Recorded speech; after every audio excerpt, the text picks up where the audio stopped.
Glede na to, da smo pred kratkim slavili 25 let delovanja samostojne Slovenije, smo pripravili tudi kratek pregled, kaj smo v tem času ugotovili. Če smo v letu 1991 imeli v Sloveniji 13.000 gospodarskih družb, smo jih imeli leta 2015 preko 65.000, prav toliko pa je bilo tudi samostojnih podjetnikov. Plača leta 1991 in 2015 je kar 3-krat višja, kakor je bila takrat. Bruto družbeni proizvod na prebivalca se je početvoril.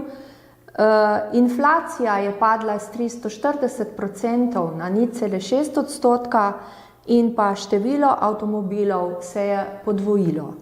V tem obdobju se je tudi početverila neto dodana vrednost.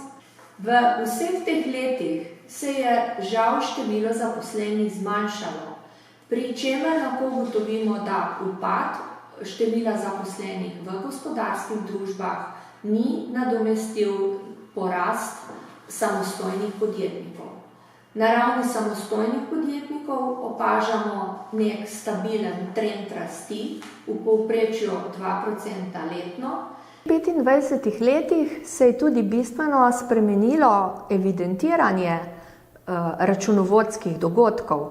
Če smo imeli v letu 1991 en temeljni zakon o računovodstvu, imeli smo valuto dinar, imeli smo drug politični sistem, večinoma je šlo za papirno poročanje.